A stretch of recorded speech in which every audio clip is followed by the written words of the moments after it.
The old man sat across the fire, his eyes reflecting the golden flames. In his wrinkled hands, he held a small pouch. With slow, deliberate movements, he pinched a few grains of white crystals between his fingers and let them fall into the fire. The flames hissed, crackling as if they had just been given life. "Salt," he whispered, "is more powerful than you think." His words hung in the air like a prophecy. I leaned in, captivated. Empires have risen and fallen for it. Blood has been spilled in its name. Kings have traded it for gold, and priests have offered it to the heavens. But beyond all this, salt holds a power deeper than the oceans. It preserves, it purifies, it heals, and it binds the physical to the divine. I had never thought about salt that way before. It was just something on my dinner table, something I took for granted. But as the old man spoke, I began to see what the ancients had always known. Salt was not just a mineral. It was a force, a secret woven into the very fabric of creation, and its story was waiting to be told. The power of salt, a journey through time, faith, and science. The warm desert winds howled as traders crossed the vast Sahara, their camels laden with sacks of white gold, salt. It was the commodity that fueled civilizations, the hidden treasure that determined the fate of empires. From the grand halls of Rome to the golden streets of Timbuktu, salt was more than just a mineral. It was power, life, and faith. Salt has been with us since the dawn of time, whispering its secrets to those who listen. Before refrigeration, before industrialization, before modern medicine, there was salt. It preserved food for long winters, cleansed wounds, and served as an offering to the divine. It shaped trade routes and even paid the wages of mighty Roman soldiers. But salt's significance goes far beyond its earthly value.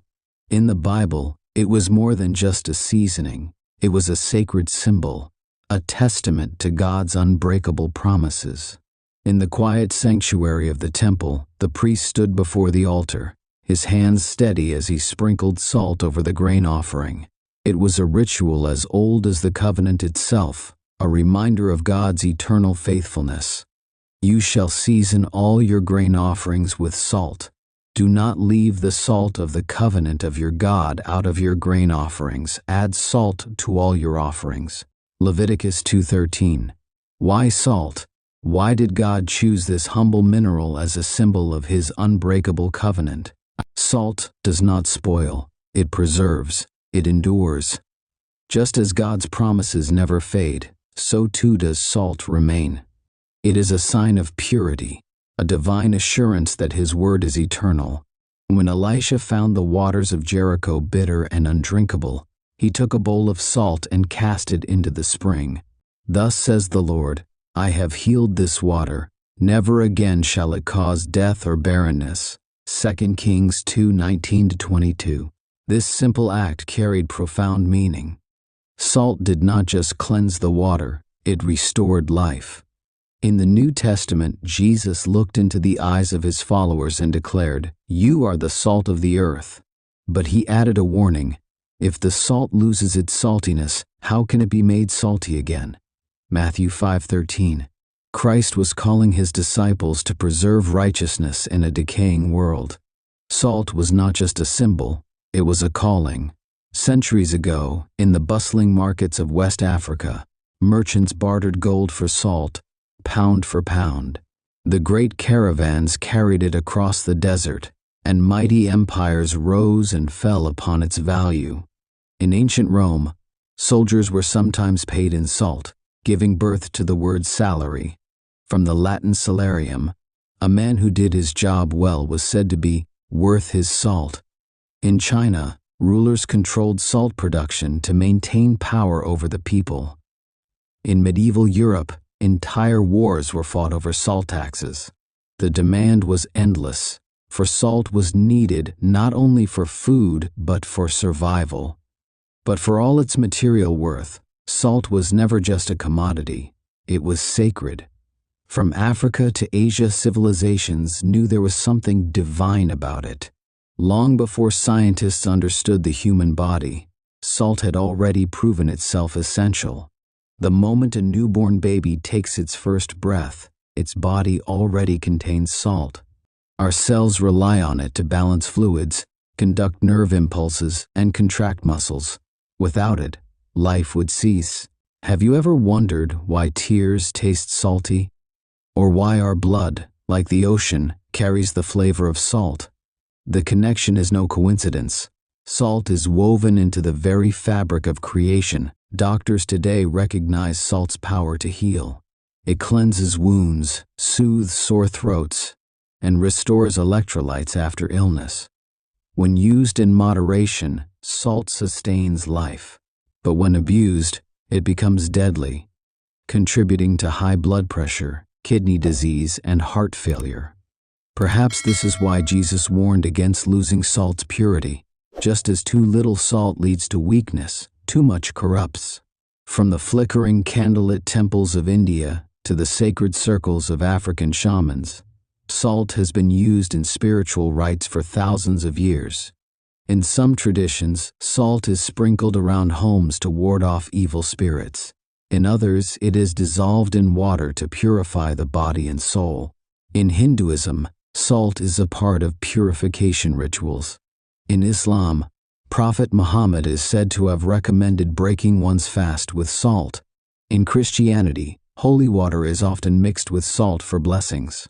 Even today, some cultures believe in tossing a pinch of salt over the left shoulder to blind the devil lurking behind. But why has salt of all things been linked to the spiritual realm? Because salt preserves, it protects, it does not decay. Beyond its spiritual and historical significance, salt is a force in industry. It softens water, de-ices roads, and plays a crucial role in manufacturing. It is used in agriculture, medicine, and even cosmetics. In beauty treatments, salt scrubs rejuvenate the skin. In agriculture, it improves soil fertility. In chemistry, it is the foundation of countless compounds.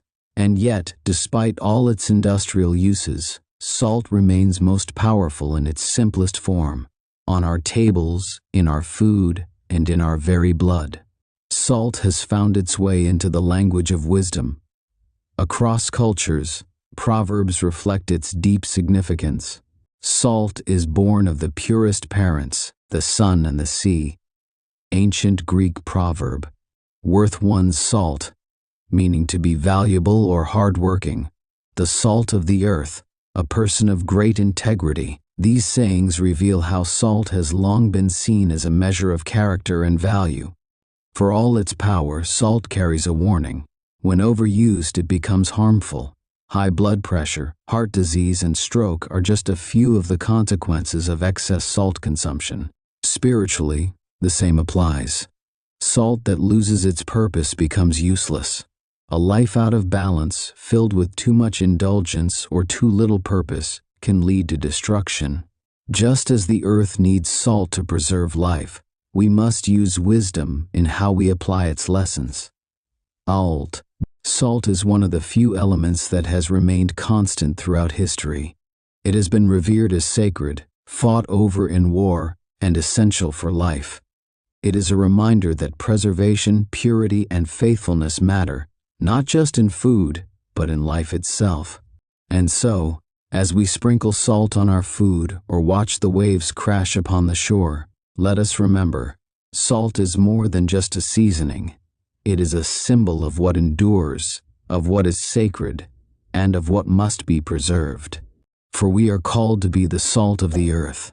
The waves crashed against the shore, leaving behind a thin layer of white crystals that glistened under the setting sun. I bent down and scooped a handful of seawater, letting it slip through my fingers. The taste of salt lingered on my lips, a silent reminder of its presence in everything. Salt is everywhere. It's in our blood, in our tears, in the very oceans that sustain life. It has shaped civilizations, sealed divine covenants, and preserved the wisdom of ages. It is a force of nature and a symbol of eternity.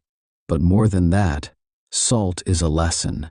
It teaches us to preserve what is sacred, to remain pure in a world of corruption, to heal what is broken, and to never lose our purpose. Jesus once said, "You are the salt of the earth." The question is, will we live up to it? If you found this message powerful, don't forget to like, share, and subscribe for more eye-opening insights. There's so much more to uncover, and I'd love for you to be part of this journey.